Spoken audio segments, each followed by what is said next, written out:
Eh ben super, eh ben on est parti. Eh ben bonjour à tous, j'espère que vous nous entendez bien et que vous nous voyez bien.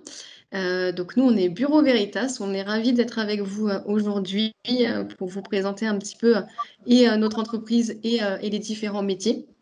Alors j'ai le collège Jean Moulin qui lève la main. Juste pour vous dire, est-ce que vous m'entendez? Oui, on vous entend. Ah bah nickel, à la bonne heure. On est prêt, hein? C'est parti. Écoutez, on est parti du coup, merci. Alors, bienvenue déjà. Voilà, voici un petit peu le sommaire. Donc, on va vous présenter Bureau Veritas. On va faire un petit quiz pour vous faire participer. Ensuite, on enchaînera avec le témoignage de 4 de nos marraines. Voilà, elles sont 4 aujourd'hui à venir vous raconter leur parcours. Et après, on vous laissera un petit peu la parole si jamais vous avez des questions.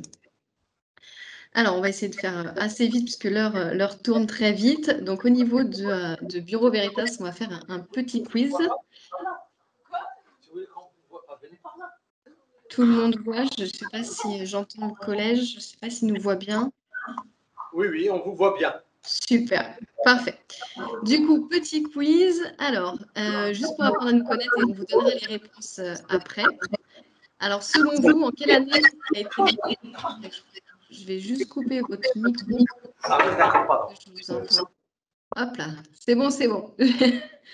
Voilà, on a juste 4 petites questions. On va vous laisser quelques minutes pour y répondre et nous donner une réponse à chaque fois. Je pense que c'est le plus simple, comme vous êtes tous dans des salles, vous avez un seul ordinateur.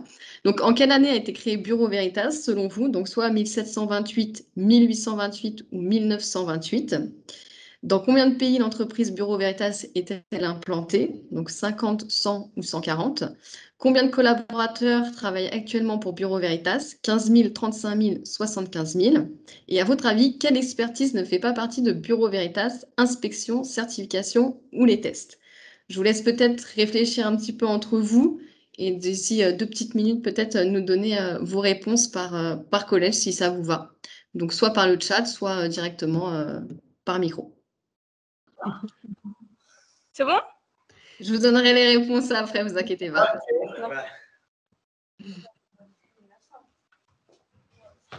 Alors, selon vous, Jean Moulin, dans combien de pays on est implanté? 140, je pense. 140. D'accord. Alors, combien de collaborateurs travaillent pour nous dans le monde? 75 000. D'accord. Et à votre avis, quelle expertise ne fait pas partie de Bureau Veritas? Alors, attendez, on ne voit pas la question. Quelle expertise ne fait pas partie de Bureau Veritas? Inspection, certification ou les tests? Test. D'accord, merci. Alors, je laisse la parole peut-être au deuxième collège, s'ils ont des réponses qui sont différentes.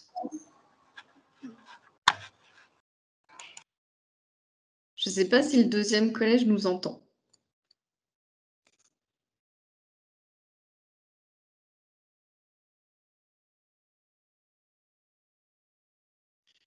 A priori, j'ai l'impression qu'on a un petit souci avec le deuxième. Collège des Toulouse. Ouais. Bon, je vous propose qu'on avance comme ça. Après, on pourra passer au témoignage. C'est quand même ce que tout le monde attend. Alors, les réponses.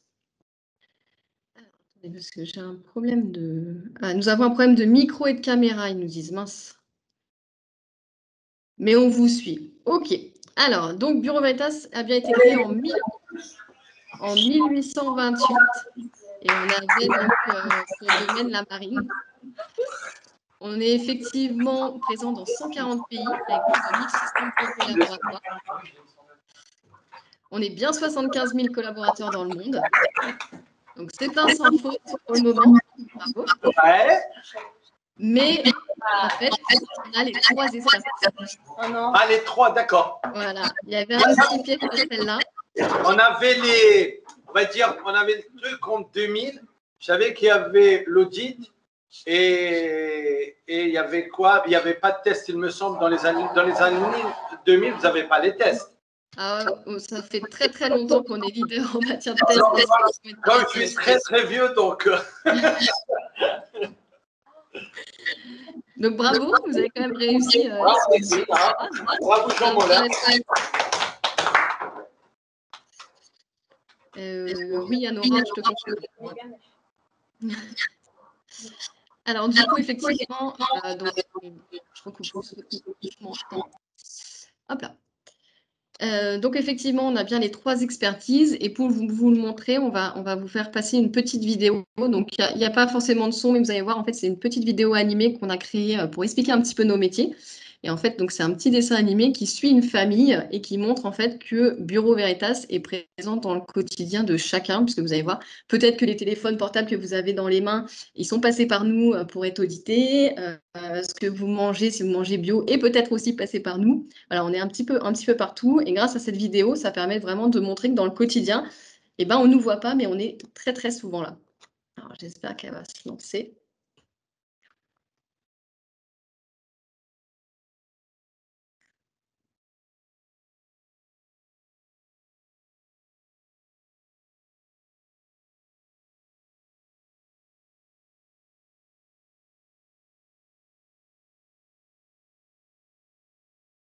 Par contre, il n'y a pas de son. Hein. Oui, il n'y a pas de son, c'est normal.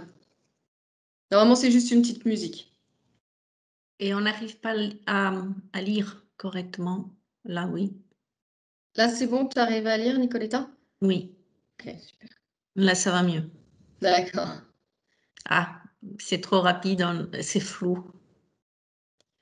Dommage. Bon, là, c'est juste voilà, c'est une petite fille qui va chercher. Et en fait, par exemple, voilà, on nous dit que sur les produits textiles et vêtements, la qualité du tissu du maillot de Charlie a été testée durant toutes les étapes de sa fabrication. Puisqu'on voilà, on intervient sur les vêtements. Juste avant, c'était l'exemple de la voiture, puisqu'on a intervenu aussi sur la voiture. Je vais essayer de ralentir.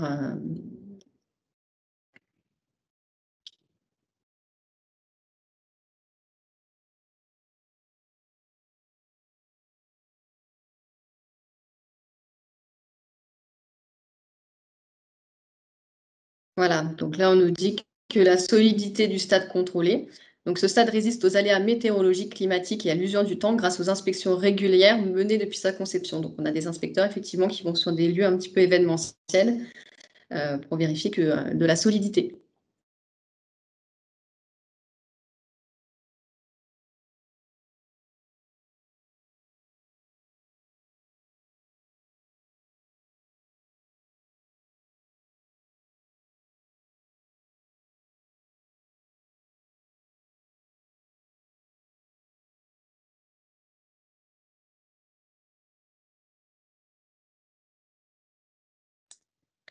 Et donc là, effectivement, on est sur la qualité de l'alimentation. Donc, on nous dit que Charlie, donc la petite fille, peut déguster sa glace en toute sécurité car tous les critères de qualité ont été respectés, de l'élaboration du produit jusqu'à sa consommation.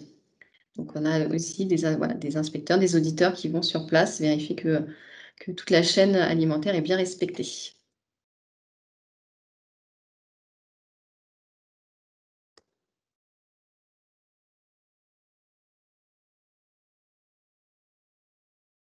Voilà, donc sans le savoir, c'est grâce à nous que la famille a passé une belle journée.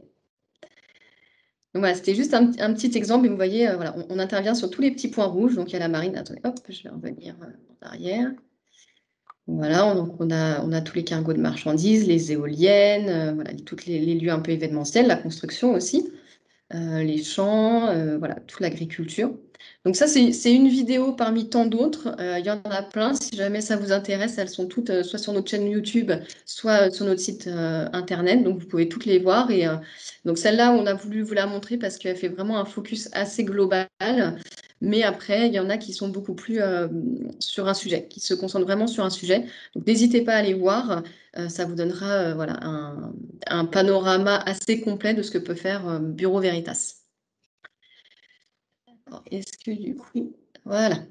Alors, on va passer certainement à la partie que vous attendez toutes, au témoignage. Donc, aujourd'hui, on a 4 de nos marraines qui ont accepté de participer avec grand plaisir. Donc, on a Ilanit, Laurence, Anne-Aurore et Nicoletta. Donc, comme vous pouvez le voir, elles ont toutes des métiers très différents, toutes des parcours très différents.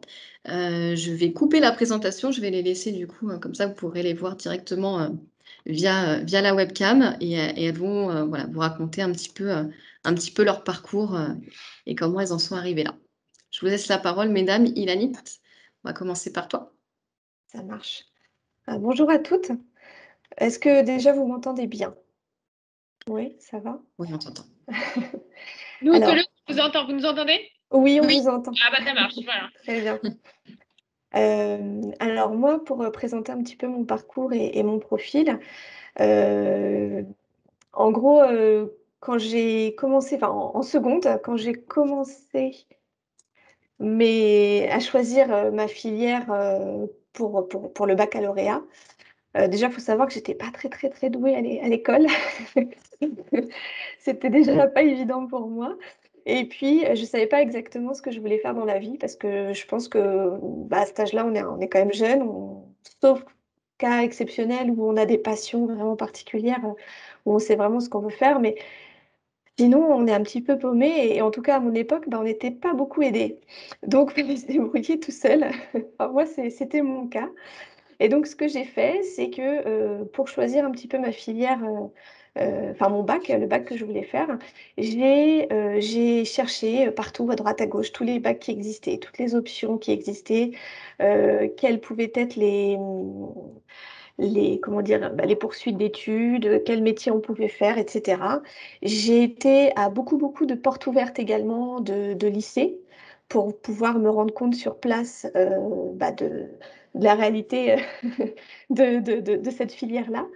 Et en fait, il se trouve que j'ai trouvé, un jour, je suis allée dans un lycée à Paris, parce que je suis parisienne, pour un bac STI. Alors, je ne sais pas si aujourd'hui ça s'appelle toujours comme ça, sciences technologiques industrielles. Je ne sais pas si ça existe encore aujourd'hui, ce bac, mais STI en option génie des matériaux. Donc vous allez me dire, waouh, elle a été chercher loin son truc, mais effectivement, j'étais très curieuse, j'ai été voir plein de choses différentes et je suis allée donc à cette porte ouverte et j'ai découvert vraiment un monde que je connaissais pas déjà d'une, mais qui m'a tout de suite passionnée. J'ai eu véritablement un coup de cœur pour ces activités, en fait, cette voie. J'ai eu un vrai coup de cœur et je me suis dit: «C'est ça que je veux faire dans la vie, c'est ça que je veux c'est là-dedans que je veux poursuivre». Donc je me suis inscrite en bac STI et j'ai travaillé sur les matériaux.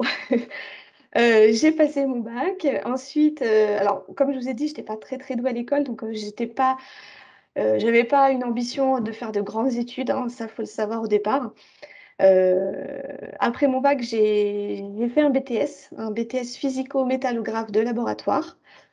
Où là, j'ai découvert les matériaux dans sa globalité, et voilà, les matériaux en général, les aciers, les plastiques, enfin toutes sortes d'aciers, hein, c'était assez global.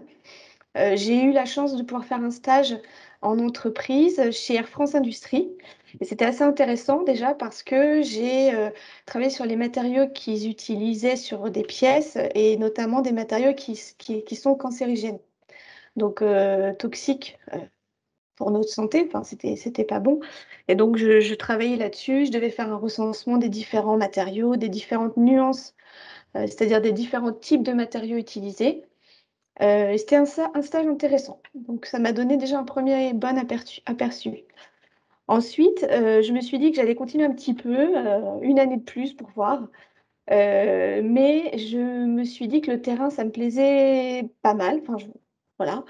Donc, j'ai décidé de faire une licence professionnelle en alternance. Donc, j'ai fait une licence pro à Paris, toujours à Paris Diderot. La licence est analyse des matériaux. Je crois qu'elle existe toujours aujourd'hui. Et donc là, j'ai été en alternance chez PSA, donc PSA Peugeot Citroën. Alors, ce qu'il y avait de bien, c'est qu'en fait, j'étais 8 mois en entreprise et 2 mois en cours, donc c'était top, parce qu'il n'y avait pas trop d'école. Et, et là, en fait, j'ai eu la chance de tomber sur une tutrice, enfin, ma responsable de stage, qui était chef de projet, hein, chez Peugeot, chez PSA. Elle m'a vraiment bien accompagnée. Et elle m'a accompagnée dans tous les projets sur lesquels elle travaillait. Elle m'a beaucoup appris et elle m'a donné en fait envie d'en apprendre plus. Et donc à ce moment-là, à la fin de cette année, elle m'a proposé un poste que j'ai refusé avec regret, mais je l'ai refusé parce que je lui ai dit que grâce à elle, en fait, j'ai envie de continuer mes études, j'ai envie d'en apprendre toujours plus et de découvrir encore plein de choses que je ne connais pas. Donc, je me suis renseignée un petit peu plus sur les différentes études que je pouvais faire et je me suis dit que j'allais me spécialiser un petit peu dans les matériaux. J'ai trouvé à La Rochelle un master, alors je ne sais pas comment dire, master scientifique, un master à l'université. Donc c'était corrosion et protection des matériaux. Et pendant ce master, il y avait possibilité sur les 2 ans de se spécialiser soit sur les matériaux ferreux, soit sur les matériaux polymères, sur les plastiques. Donc moi, j'ai choisi les matériaux ferreux. Ce qui est intéressant pendant ce master, c'est que j'ai donc fait 2 stages, un stage en master 1, un stage en master 2. Mon premier stage, je l'ai effectué aux États-Unis, parce que je me suis dit, tant qu'à faire, autant faire des choses sympas. Donc, je suis partie aux États-Unis, à Georgia Tech, donc c'est à Atlanta, en Géorgie. Là, j'ai travaillé sur des matériaux qui sont utilisés en aéronautique, donc c'était assez sympa, parce que ça changeait un petit peu, un petit peu de ce qu'on voit en France. En 2e année de master, j'ai fait un stage totalement différent dans le domaine archéologique. Donc, c'était aussi pas mal à faire, intéressant. Donc, toujours sur les matériaux, mais là, je recevais des objets archéologiques issus de fouilles de différents endroits du monde et j'analysais leurs produits de corrosion, tout ce qui était dessus via différents moyens techniques, différentes techniques expérimentales. Et c'était ça, l'objet de mon stage, en fait, analyser tous ces produits de corrosion, travailler avec plusieurs matériels et voilà, essayer de faire trouver des liens, des mécanismes, enfin, essayer de comprendre ce qui se passait. Et puis, à l'issue de ce master, je me suis dit qu'en fait, ça ne me suffisait pas et j'allais continuer encore un petit peu plus. Et j'avais envie de continuer et donc j'ai fait une thèse à La Rochelle toujours, une thèse en collaboration avec le CEA. Donc, je ne sais pas si vous connaissez cette entreprise, le Commissariat d'énergie atomique. Donc, en collaboration avec le CEA et l'ANDRA, donc c'est l'Agence nationale des déchets radioactifs.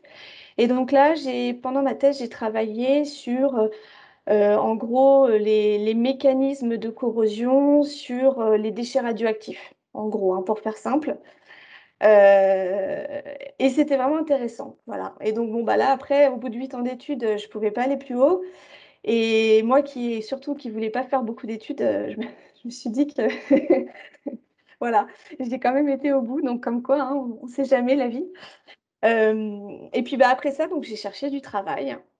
Alors j'ai fait plusieurs prestations, enfin j'ai été prestataire dans plusieurs boîtes parce que déjà pour voir un petit peu, travailler dans plusieurs entreprises à différents postes et voir comment ça se passe à droite à gauche. Donc j'ai travaillé à la SNCF, au groupe NJ, dans le groupe NJ, donc je pense que vous connaissez tous, on voit pas mal de pubs du groupe NJ. Et puis, je suis arrivée à un moment donné dans le groupe GRT Gaz, où je suis restée 2 ans, donc GRT Gaz à Compiègne. Et là, disons que j'ai eu vraiment un poste intéressant qui en fait, pour faire simple, toutes les canalisations de gaz qui sont soit enterrées, soit aériennes, sont inspectées régulièrement, puisqu'on essaye de faire en sorte qu'elles soient en bon état pour la sécurité et puis pour le bon fonctionnement de tout. Et donc, moi, mon boulot, c'était de coordonner toutes les missions d'inspection de ces canalisations. Donc, je coordonnais un petit peu toutes les personnes qui travaillaient sur les canalisations de gaz. Je gérais toutes les interventions et j'ai interprété les résultats après et voilà, je faisais des rapports. À l'issue de ça, j'ai été dans une autre entreprise, chez Air Liquide, qui là, donc c'est totalement différent. Air Liquide, ça fait pas mal de choses aussi. J'ai travaillé là, j'étais responsable de laboratoire métallographie, c'est-à-dire que je travaillais sur tout ce qui est équipement sous pression, donc des bouteilles de gaz, des canalisations aussi de gaz, tout ce qui est sous pression, en fait, des vannes, des choses comme ça. Je recevais tout ça et j'analysais les phénomènes de rupture. Généralement, ces équipements, il y avait eu un problème, une défaillance. Et donc, on cherchait à connaître l'origine du problème. Donc moi, j'étais chargée de faire des expertises, de faire des enquêtes pour, pour trouver les réponses aux questions. Donc c'était aussi intéressant. Je faisais beaucoup de manipulations, en laboratoire, beaucoup d'analyses chimiques, de tests, voilà, des choses comme ça. Ensuite, je l'ai changé, parce que j'aime bien changer. Je suis allée chez Storengy. Donc Storengy, ça fait partie du groupe Engie. Je suis restée aussi un petit moment. Et là, j'étais chef de projet. Alors là, c'était un peu plus général. Chef de projet, pareil, sur les équipements sous pression, enfin sur les sites en fait de Storengy. Voilà, bon, je vais pas vous détailler plus que ça, mais je gérais des projets différents, faire en sorte que tout se passe bien, que surtout le paramètre sécurité qui est le plus important soit bien, comment dire, soit bien respecté. Et puis enfin, je suis arrivée chez Bureau Veritas il y a 1 an et demi de ça. Donc là, aujourd'hui, je suis chargée d'affaires en gestion de l'intégrité. Donc là, de la même façon, je travaille sur les équipements sous pression, donc sur canalisation ou même enfin, tout équipement sous pression, hein, confondu. Et là, je travaille sur des projets divers et variés, mais surtout l'intégrité de ces équipements. Je fais en sorte toujours le paramètre sécurité en jeu. Je fais en sorte que les équipements et que les canalisations soient en bon état et soient intègres, sans défaut. J'analyse la criticité s'il y a des problèmes et on donne comment vous dire, des solutions d'inspection. Voilà, en gros. Voilà pour ma part. J'espère que j'ai été claire et que je n'ai pas utilisé des mots trop compliqués. N'hésitez pas après si vous avez des questions. Voilà, merci. Merci, Lani. On a bien compris que tu n'aimais pas l'école, mais que tu as fini par faire une thèse. C'est ça, tout à fait. Du coup, on aura un petit bout de temps à la fin pour poser des questions un petit peu à tout le monde. On va enchaîner. Laurence, tu veux enchaîner? Oui, je veux bien. Alors, donc moi, mon parcours, moi, je voulais un peu insister sur le fait que j'étais élevée dans une famille où je n'avais pas du tout autour de moi de personnes qui avaient fait de grandes études type ingénieur, etc. Moi, j'étais plutôt bonne élève. Contrairement à Ilanit. Mais j'avais une fausse représentation en fait du métier d'ingénieur puisque je n'en avais pas autour de moi de personnes proches. Donc j'avais vraiment l'impression que l'ingénieur était derrière un bureau, dans un bureau, derrière un écran et qu'il faisait des calculs toute la journée. En gros, les gens qu'on voit en terminale scientifique avec leur calculatrice. Voilà, moi je me retrouvais pas dans cette filière-là et en tout cas j'avais envie. J'ai été élevée dans une famille, j'ai eu la chance d'être élevée, je suis fille unique et j'ai été élevée de manière non genrée, c'est-à-dire qu'on m'a jamais, j'utilise ce terme dans le sens, on ne m'a jamais mis de limite, que je sois une fille et un garçon. Si j'avais envie de faire un truc, on m'interdisait pas, on me disait pas qu'il fallait que je sois propre, que je me salisse pas, enfin tout était possible pour moi. Donc je pense que ça m'a beaucoup aussi aidée à aller de l'avant et à ne pas m'imposer moi-même des limites. Mais après, voilà, ce métier d'ingénieur, j'avais vraiment une fausse idée. Donc, j'ai choisi en fait d'être sur le terrain. J'avais vraiment beaucoup, c'était mon envie principale. Donc, j'ai fait un peu comme Ilanit aussi. J'ai cherché qu'est-ce que je pouvais faire. Moi, j'ai fait une filière scientifique, un bac scientifique, et je ne savais pas non plus trop quoi faire, hein, comme la plupart d'entre nous. Et j'ai plutôt travaillé par élimination en me disant qu'est-ce que j'aime bien en fait comme matière, qu'est-ce qui me plaît dans ce que j'ai déjà fait et je vais essayer de poursuivre là-dedans. Et moi, je me suis tournée vers la biologie et en particulier l'environnement. avec des options environnement, et j'ai fait un DUT en fait après mon bac C. Et par contre, moi, j'ai pas continué. Je me suis arrêtée là, et je ne savais pas trop finalement à l'époque. Alors, j'ai 47 ans aujourd'hui, donc c'était mon bac, je l'ai passé dans les années 95.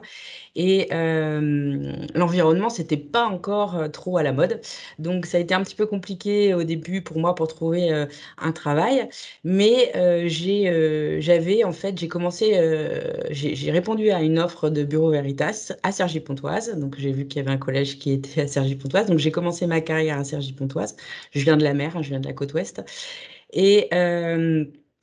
Et en fait, c'était vraiment le hasard. Je ne connaissais pas du tout Bureau Veritas d'y rentrer.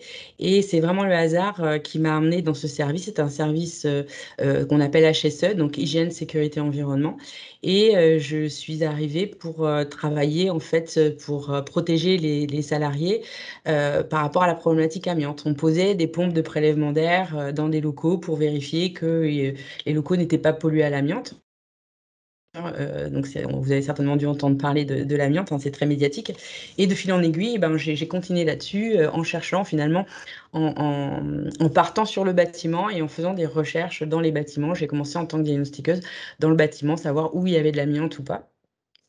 Et petit à petit, j'ai eu l'opportunité en fait d'avoir un poste de responsable d'opération chez nous. Donc c'est en gros un poste qui fait la partie commerciale et organisationnelle de l'ensemble des diagnostiqueurs d'un service.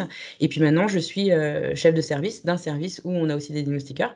Et finalement, moi, ma carrière qui était partie sur de l'environnement, je m'en suis éloignée, je suis arrivée sur le bâtiment. Donc, je voulais aussi passer ça comme message. C'est pas parce qu'on a fait des études dans un domaine que les choses sont fermées, parce que des fois, on a l'impression, qu'on soit quand on est au collège, ou déjà on commence à nous poser des questions, après au lycée encore plus, de se déterminer par rapport à des options. Finalement, des fois, ça fait un peu peur. On a peur de se renfermer dans une case et pas pouvoir en sortir. Eh bien, moi, le conseil que je pourrais vous donner, c'est vraiment choisissez par rapport à des matières que vous avez envie, que vous aimez, que l'appétence que vous avez par rapport à ça, et faites-vous plaisir pour apprendre. On le voit dans Ilani qui finalement a complètement suivi ce chemin-là, c'est-à-dire écouter son envie, son plaisir d'apprendre des choses. Et puis après, finalement, quand vous pouvez commencer dans un poste à un moment, et puis bifurquer. Et finalement, aujourd'hui, moi, je fais du management. Jamais, étant jeune, j'aurais pensé que j'aurais pu être chef d'une équipe. Et je le suis. Et je prends énormément plaisir aussi même si je fais beaucoup plus de technique, je suis plus sur le terrain. Des fois, ça me manque. Mais je prends énormément de plaisir à faire à manager une équipe, à faire que tout se passe pour le mieux pour eux. Et c'est vraiment très satisfaisant aussi comme travail. Et voilà, on peut bouger de poste à l'intérieur d'une entreprise. Alors par contre, moi, contrairement à Ilani, je suis restée chez Bureau Veritas depuis mon premier poste jusqu'à aujourd'hui. Et c'est ce qui m'a aussi beaucoup plu chez Bureau Veritas, c'est que je me disais, au départ, je m'étais dit que je changerais peut-être de métier dans Bureau Veritas, tellement il y a de possibilités, tellement il y a de choses très, très, très, très variées chez Bureau Veritas. Et c'était ce que j'avais comme perspective, de bouger techniquement. Et finalement, bah, l'occasion, voilà, c'est la vie, le parcours qui a fait que je suis allée plutôt sur le management, et j'en suis ravie aujourd'hui, quoi. Voilà un peu mon parcours et les messages que je voulais vous transmettre par ce témoignage. Merci Laurence. Merci. Anne-Aurore? Oui, super, parfait. Merci. Alors, je vais commencer, moi, par mon lycée au départ, mais en fait, je viens du collège des Touleuses, donc je vais commencer par mon collège, du coup. Donc, ouais, j'étais au collège des Touleuses, à Cergy, j'habitais Pontoise, voilà. À l'époque, je voulais faire de la musique, c'était mon truc, je voulais être violoncelliste. Et puis, je n'aimais pas trop les sciences, ça allait plutôt bien à l'école. Et c'est quand je suis allée au lycée Camille Claudel à Vauréal que j'ai commencé à trouver ça sympa, les sciences, et que je me suis dit, finalement, pour rebondir sur ce que dit Laurence, la matière qui m'intéresse le plus, c'est peut-être les sciences, peut-être les maths, peut-être des choses comme ça. Et je me voyais plus passer du temps là-dessus que de me dire que j'étais obligée de travailler mon violoncelle tout le temps. Le week-end, ça m'intéressait. Je me suis dit, sur le long terme, ça va être compliqué. Donc, mais j'avais pas personne qui faisait des sciences dans ma famille. Ils étaient plutôt voilà, côté traduction, les langues. Donc, j'avais pas vraiment d'exemple. Donc, j'ai cherché un peu chez des amis d'amis. Et donc, j'ai vu ce métier d'ingénieur. On m'a dit, bah, faut que tu fasses ça. C'est la voie royale. Mais je ne savais pas du tout ce que c'était. Donc, voilà, j'ai un peu écouté. Et on a eu la chance, en fait, à Cergy, d'avoir à la fac de Cergy, sur le site Saint-Martin, il y avait une classe préparatoire aux écoles d'ingénieurs voilà, intégrée à la fac. Donc, on pouvait être à la fac et être préparé aux écoles. Du coup, c'était un peu moins contraignant qu'une prépa classique. C'était plus ouvert. Il y avait des partiels. C'était à côté de chez moi aussi. Donc, c'était plus facile. Et puis, un petit peu moins cher aussi pour mes parents, ce qui n'était pas négligeable. Et donc, j'ai fait ça. Et en fait, on a été voilà, super bien préparés au concours d'école d'ingénieurs. Et j'ai choisi une des écoles la plus loin de chez moi. Je suis allée à Grenoble. Je rêvais d'aller voilà, à Grenoble, près de la montagne, près du ski. J'ai trouvé une école qui s'est très spécialisée, qui s'appelle ingénieur dans le domaine du papier, de la transformation et de l'impression. Et ce qui m'a plu, c'était ce côté, ça a l'air spécifique comme ça en termes de métier, mais en fait, ça couvrait plein de matières différentes. Il y avait du génie des procédés, il y avait des maths, il y avait de la chimie, il y avait aussi de l'étude des forêts, voilà, donc plein de choses qui m'intéressaient. Donc, je me suis dit, bah, pourquoi pas. Et puis surtout, ce que nous promettait l'école, c'était des débouchés, en fait, de se dire qu'on pouvait trouver du travail rapidement en sortant de l'école. Et à ce moment-là, je me suis dit, bon, bah, c'est ça le point clé, en fait, c'est que je veux aller travailler après. Ce qui m'a beaucoup plu dans cette école d'ingénieur, c'était ce côté diversifié, puis c'était ce côté aussi où finalement, on était peu de filles, beaucoup de garçons, et ça fait du bien quand on est étudiante, voilà, d'avoir pas mal de monde à ses pieds. C'est pas désagréable. Je voyais mes copines qui étaient restées en fac de lettres ou en fac de droit, c'était moins rigolo. Et puis il se trouve qu'en fait, j'ai trouvé mon mari sur le banc de l'école d'ingénieur. On s'est mariés même avant la fin de l'école d'ingénieur. Voilà, puis on est toujours ensemble, mariés depuis 20 ans. C'est plutôt sympa. Et puis je me suis lancée dans la vie professionnelle. Au départ, je me suis dit, je vais faire de la recherche, je vais être chercheuse. Et j'ai pu faire un double cursus, donc faire aussi donc ce qu'on appelle un DEA, donc c'est une préparation à la thèse, en même temps que ma dernière année d'école d'ingénieur. Et en fait, j'ai trouvé ça trop abstrait. En fait, j'ai l'impression que ça avançait pas, que j'étais toute seule dans mon coin en train d'étudier des trucs, ça allait jamais être appliqué. Donc je me dis, non, pas du tout, je fais fausse route, je vais pas du tout faire ça. Il faut vraiment que je trouve un boulot très concret dans une entreprise. Et puis, j'ai pris voilà, un des premiers travaux que j'ai trouvé en sortant de l'école d'ingénieur qui était sur de l'achat de matières premières. Je me suis dit, étonnant, mais bon, j'y vais. Allez, c'est de l'industrie, c'est une nouvelle usine qui se construit. Il y a sûrement des choses à faire. Et donc, moi qui étais bien timide, très timide même à l'époque, c'était très, très formateur parce qu'il a fallu que j'aille voir ce qu'on appelle des récupérateurs, c'est ceux qui gèrent le recyclage des papiers, des cartons, et puis même des ferrailleurs, voilà, sur le nord de l'Europe pour leur dire, j'ai besoin de vos matières pour alimenter l'usine et c'est essentiel. Voilà. Donc, j'ai fait ça pendant quelques années. C'était intéressant parce que voilà, varié. Et puis je vous dis formateur, j'ai dû développer du coup ma fibre commerciale et puis ne pas hésiter à prendre la voiture, décrocher le téléphone. Donc pour un premier poste, c'est plutôt bien. Mais j'ai rapidement vu aussi, au bout de 2 ans, que j'avais fait le tour du poste et que j'allais m'ennuyer en fait. Je suis quelqu'un qui a besoin de variété dans mes missions et du coup, je me suis dit, c'est le moment, je vais faire mes enfants. Voilà. Donc j'ai eu 2 enfants, j'en ai profité. Et puis, je me dis, faut quand même que je trouve voilà, quelque chose. J'ai essayé d'évoluer en interne.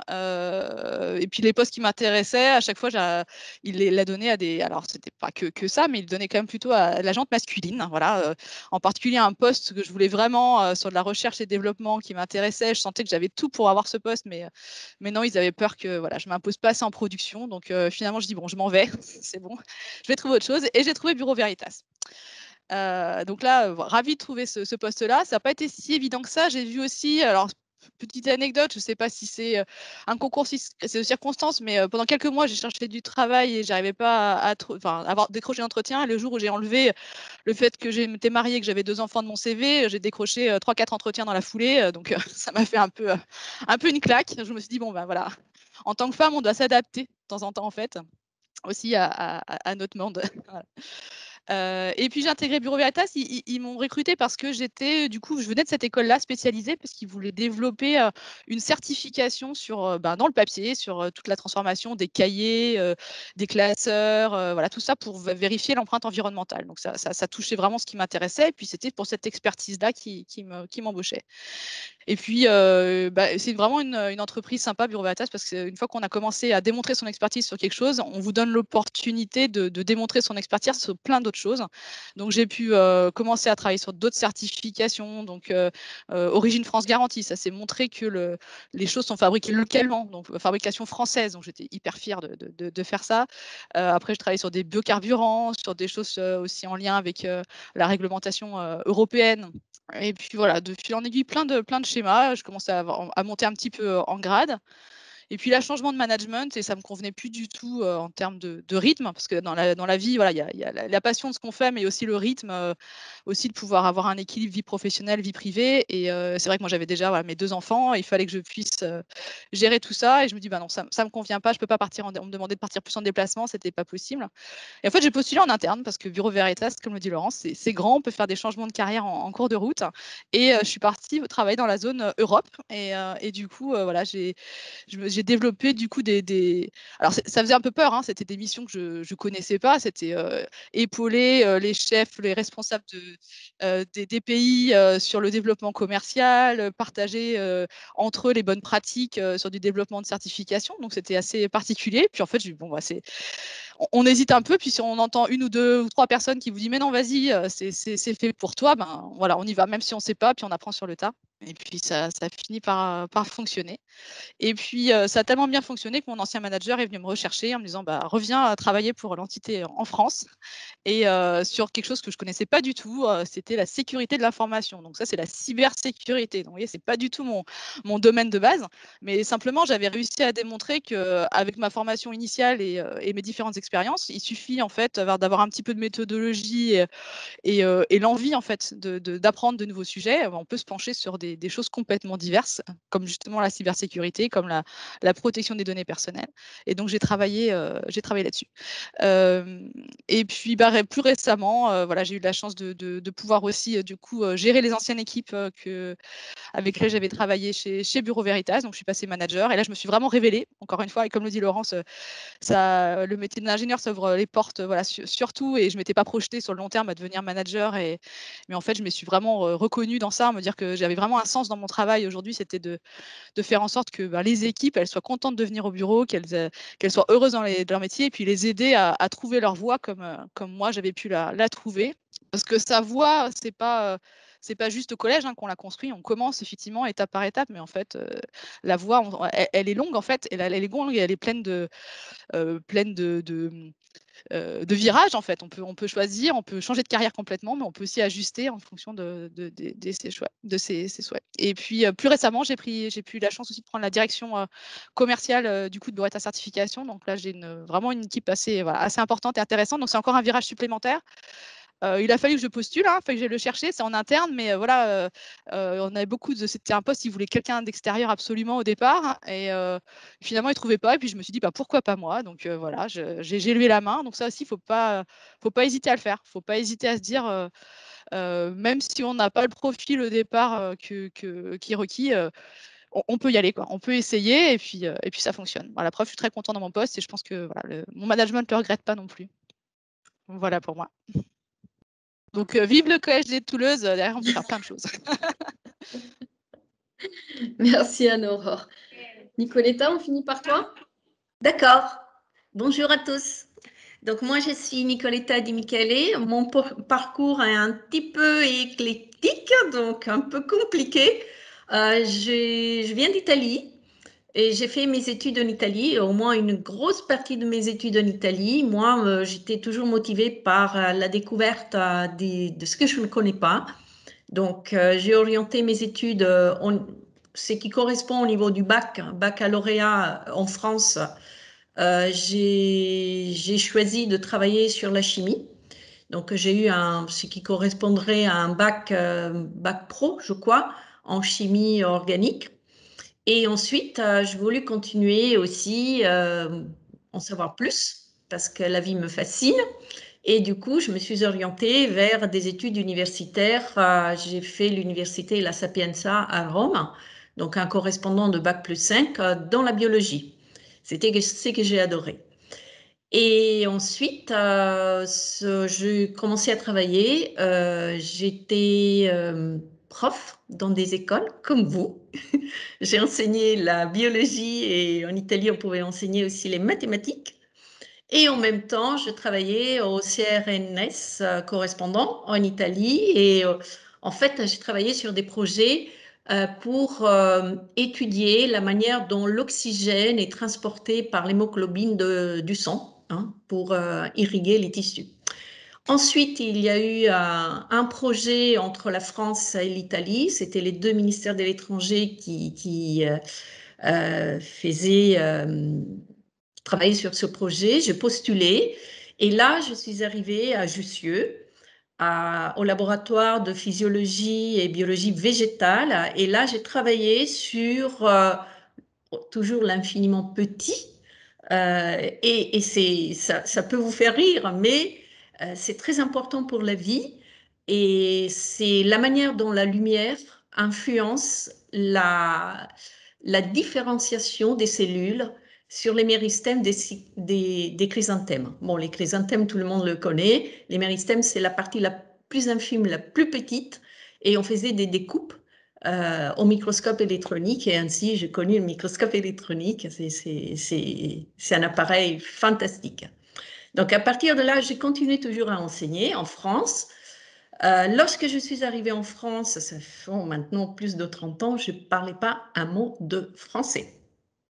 Donc voilà, c'était pour vous dire qu'avec un diplôme scientifique, vous pouvez aller où vous voulez. Et la barrière de la langue, il ne faut pas qu'il soit une barrière parce qu'aujourd'hui, vous me comprenez quand même, je pense. Donc j'arrive à parler, à m'exprimer. Et même à l'heure, une petite anecdote, mon stage, mon contrat, ce n'était pas un stage, a duré 9 mois. Mon projet n'était pas terminé, il me fallait encore 3 mois de prolongation. Je suis allée au ministère de l'Étranger, j'ai commencé à me battre pour être reçue dans les étages. Et puis, je ne sais pas qui, mais quelqu'un est passé dans le hall d'entrée. Il s'est approché, il m'a dit, mais demoiselle, pourquoi vous êtes si inquiète et vous parlez d'une manière à l'italienne avec un peu les mains? Et je lui ai dit, mais parce que je travaille sur un projet, j'aimerais bien le terminer. Et voilà, je lui explique ma situation. Il me dit, écoutez, appelez ce numéro et demandez de cette personne et vous aurez votre 3 mois de prolongation de bourse. Et bien, c'est grâce à ça que 30 ans après, je suis toujours en France. Voilà. Donc, c'est pas fini. Une fois que j'ai été à Jussieu, j'ai rencontré celui qui est devenu le papa de mes enfants. Et l'aventure a continué. On est allé travailler en Afrique pour travailler sur un projet de lutte contre la désertification. Et très intéressant aussi, pendant 4 ans. Et ensuite, entre-temps, j'ai eu les enfants. Sonia, je suis rentrée en Italie, à Rome, chez ma maman, pour l'accoucher. Et puis Alexandre, lui, il est né à Djibouti. Et il est né à 9h et à midi, un gros tremblement de terre nous a fait perdre la maison là où on habitait. Donc, avec bébé, on était au Sheraton pendant quelques jours parce que c'était le seul hôtel antisismique qui pouvait nous accueillir. Donc voilà, rebelote, hein, tout est fini au bout de 4 ans. On est rentré en France avec, on était 2, on est rentré, on était 4. Donc vous voyez, les études scientifiques peuvent mener à plein d'endroits, à plein d'aventures. Et toujours en Afrique, à Djibouti, j'ai aussi vécu une épidémie de choléra. Donc ça, c'est pas trop drôle, mais c'est ça, c'est la vie. Et il faut également l'affronter. Je suis rentrée en France et j'ai décidé de recommencer mes études parce que j'avais passé un concours et mon diplôme italien a été bien reconnu. Mais figurez-vous qu'il n'y avait pas le décret d'application du décret qui reconnaît les diplômes européens. Donc, je n'étais pas retenue à mon concours. Et du coup, j'ai dit, bon, alors je passe un diplôme français, pas de problème. Et je me suis inscrite à un DOSS C'était sur la qualité de l'eau et la qualité de l'air, la qualité biologique et physique de l'eau et de l'air. Suite à ça, je fais mon stage, devinez où? Ben, à Bureau Veritas. Et devinez où? À Cergy-Pontoise. Ouais. Exactement, hein, on y est. On est tous là-bas. Oh, on ne s'est pas consulté, hein? C'est vrai. Ah, mais c'est un hasard. Voilà, c'est un hasard. Donc, j'ai travaillé là-haut comme je suis arrivée comme stagiaire. J'ai gravi tous les échelons. Je suis arrivée, je faisais toutes les missions de contrôle. J'ai posé des capteurs pour contrôler la pollution dans les locaux, dans le locaux ou dans les usines, par exemple. Je faisais des missions de repérage amiante. Je faisais des missions de contrôle de la qualité de l'eau, de l'air. Ben, tout ce qui était contrôle à l'intérieur de locaux de travail, pour tout type d'industrie, dans les écoles, par exemple, aussi, ou un jour, j'étais chez Alstom aussi, où j'ai eu des gros problèmes pour rentrer parce que j'étais italienne, je n'étais pas française. Et puis finalement, bah, ils m'ont fait rentrer parce qu'ils avaient tellement besoin d'avoir des analyses d'air à l'époque qu'ils ne pouvaient pas. Donc, ils ont fait une dérogation pour accueillir une Italienne au sein de leur entreprise pour faire les analyses. Donc, ensuite, il est arrivé un problème en France. C'était, je ne sais pas si vous vous souvenez, les années 90, le problème de la légionellose, la maladie du légionnaire, hein, qui faisait pas mal de ravages dans le monde.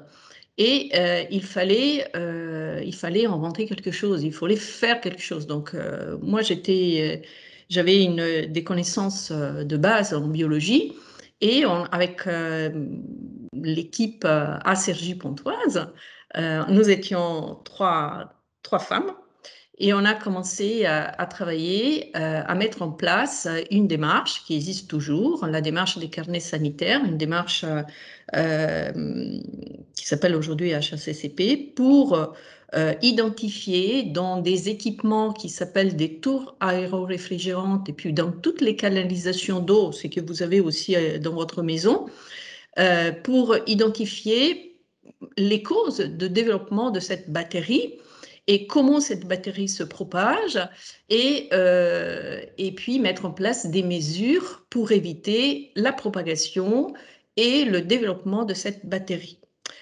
Et on a créé un service et au fur et à mesure, j'étais promue responsable des opérations de ce service et puis, j'ai eu l'opportunité d'être le chef de ce service. Nous étions 15 personnes au bout de même pas 3 ans. Donc, on est parti de 3, on est devenu 15. Et au bout de 6-7 ans, lorsque j'avais fait le tour aussi de ce métier-là, de chef de service, Bureau Veritas offre beaucoup de possibilités, comme vous l'avez compris. J'ai désiré faire autre chose et j'ai proposé à ma hiérarchie de quitter le travail de manager et de prendre une fonction commerciale. Donc, j'ai été très bien accueillie au sein de Bureau Veritas et j'ai aussi gravi un petit peu les échelons. J'ai commencé des fonctions commerciales de base. Aujourd'hui, je suis directrice commerciale de la branche banque et assurance, d'un sous-segment banque et assurance. Alors, qu'est-ce que ça veut dire à Bureau Veritas? Ben, tout simplement, mon rôle est d'aller vers les clients, les banques et les assurances que vous connaissez. Par exemple, je m'occupe de la BNP Paribas, de la Société Générale, le Crédit Agricole. Je rencontre toutes les personnes dirigeantes de ces banques et mon rôle est de comprendre leurs problématiques et au sein de Bureau Veritas, de créer des projets pour répondre à leurs problématiques. Et je suis très, très contente de cette évolution. Et voilà, aujourd'hui, je suis complètement épanouie et c'est tout. Je pense qu'on est arrivé. Merci Nicoletta. Merci à toutes les quatre. Je pense que le message qui est bien passé, c'est qu'on n'est pas bloqué. Voilà, comme vous pouvez le voir, voilà, on peut avoir différents postes dans sa carrière. Nos quatre marraines sont vraiment là pour en témoigner. Donc, si vous avez des questions, n'hésitez pas. Il nous reste quelques minutes, mais voilà, on peut prendre quelques questions si vous en avez, sans souci. Alors, à Toulouse, on a une élève qui a une question. Oui. Plusieurs. Elle se lève, elle s'approche du micro. Allez-y, on vous écoute, on vous entend. Allez-y. Bonjour.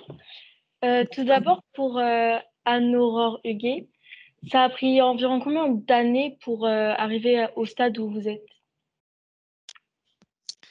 Alors, j'ai 40 ans, voilà, j'ai eu mon bac à 18, mais donc je suis passée manager il y a 4 ans à peu près et voilà, donc ça dépend ce qu'on veut dire stade où on est. Directrice commerciale, ça fait que quelques mois. Ouais. D'accord. Mais très vite, quand on fait des études scientifiques, très vite, on a un métier avec des responsabilités assez intéressantes. D'accord, merci. On a d'autres questions. J'ai une question pour Nicoletta de Chili. J'aimerais savoir si quand vous avez changé de corps professionnel pour faire tout ce qui est dans les banques et tout, est-ce que vous avez dû refaire des études pour travailler dans ce secteur-là, on va dire? Alors, des études, non. Non, je n'ai pas refait des études pour passer d'un métier technique et scientifique à un métier commercial. Mais par contre, au sein de Bureau Veritas, nous avons eu la possibilité de faire des formations en interne. Il y a un plan de formation professionnelle. Et j'ai suivi des formations commerciales, oui. Merci. D'accord, merci. J'ai une question. Est-ce que vous prenez les stagiaires? Pardon? J'ai pas entendu moi non plus. Est-ce que vous prenez les stagiaires? Oui. Voilà. Oui.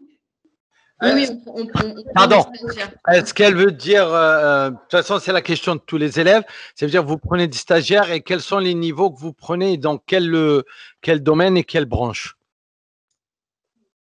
À tout niveau, hein, je dirais. Chez Bureau Veritas, D'accord. Toutes les branches. Toutes les branches. Il y a tellement de métiers différents qu'il faut juste trouver le bon endroit où le CV arrive, quoi. D'accord, donc c'est à Cergy-Pontoise, je suppose. On n'est pas toutes de Cergy, hein, moi je suis à Nantes. D'accord, c'est bien. On est répartis sur toute la France. Donc, très bien. Et dans le monde. Ok, merci. Alors, est-ce qu'il y a d'autres questions? Je vois que... Hop. Non, nous, c'était la même question sur les stages. Ouais. Ça a motivé du monde. Alors, je t'écoute. Bonjour. Vas-y. Bonjour, donc c'est le collège Jean Moulin. Je voulais vous poser une question à vous toutes. Vous avez beaucoup parlé de vos parcours et c'était très intéressant. Et je voulais savoir, niveau discrimination, hommes-femmes, salaire, etc., ça se passait comment? C'était compliqué parce que niveau études, c'était très compliqué d'après ce que j'ai compris. Alors, qui veut répondre en premier? Moi, je veux bien répondre rapidement pour laisser la main aux autres. Mais moi, personnellement, dans l'entreprise, j'ai jamais ressenti en fait de problématique par rapport homme-femme. Alors après, oui, il y a quand même, on est, je crois, que une trentaine de % de femmes chez Bureau Veritas et plus que 25, je crois, dans la partie management. Mais malgré tout, c'est pas forcément bloquant. Tout dépend en fait de la personne qui va vous recevoir. En tout cas, moi, j'ai jamais ressenti ça. À partir du moment où je pense que c'est un trait commun de nous quatre, c'est qu'on avait envie de nos postes et qu'on a montré qu'on en avait envie. On a réussi. Donc c'est surtout ça en fait. Je pense qu'il faut prouver et montrer qu'on en est capable. Mais après, oui, on est quand même dans une entreprise d'hommes, hein, clairement, quoi. Moi, je peux dire que mon premier séminaire manager, il y a environ une vingtaine d'années, il y avait 400 personnes, hein, nous étions 4 femmes managers. Aujourd'hui, je pense que c'est 50-50. Nous, on a Ça une change. politique. Hein. On a une politique pour parité homme-femme. On fait des équivalences au niveau des salaires, etc. Et aujourd'hui, au niveau du comité de direction, il y a à peu près 40% de femmes sur le CODIR. Moi, Ça fait très... Pardon. Pardon, si, vas-y. Je dis que ça fait 13 ans que je suis chez Bureau-Veritas et j'ai vu déjà une vraie évolution, effectivement, vraiment une motivation. Je pense qu'on avait la chance déjà d'avoir des personnes, des managers dans les équipes qui étaient déjà vraiment pour la parité, mais c'était effectivement des volontés un peu isolées. Et aujourd'hui, il y a une vraie stratégie du groupe, en fait, du coup, et on voit l'impact aussi bien au niveau des rémunérations, du coup, que de la facilité, la plus grande facilité, en tout cas, aujourd'hui, à évoluer en tant que femme. Par contre, il faut aussi se dire toujours qu'il ne faut pas qu'on se mette nous-mêmes les barrières. Et ça, on a notre programme, justement, Women at BV, qui est là pour nous aider, nous, femmes. C'est qu'on a vite fait aussi, naturellement, en tant que femme, à peut-être moins lever la main, ne pas oser y aller, se dire qu'on n'est pas toujours prête, pas au niveau pour prendre le poste, alors que nos confrères masculins le font. Donc, il faut aussi qu'on arrive à se mettre dans les bonnes conditions pour le faire. Moi, je voudrais juste rajouter un petit truc aussi, mis à part le côté homme-femme, par rapport au diplôme. Moi, comme je vous ai dit, j'ai un doctorat et donc c'était pas forcément évident de trouver un poste dans une entreprise avec mon niveau de diplôme. Toutes les boîtes où j'ai été avant Bureau Veritas, ça a été compliqué pour comment dire, monter en grade, entre guillemets. C'est aussi pour ça que j'ai changé pas mal de fois. Et en fait, Bureau Veritas, ça a été la première entreprise qui m'a acceptée avec mon diplôme de doctorat. Et n'a pas mis de barrière et ne m'a pas dit que j'étais trop chère et ne m'a pas dit tout plein de raisons que j'ai entendues dans ma vie. Donc voilà, c'est aussi important. Voilà, Bureau Veritas prend tous les niveaux et tout profil.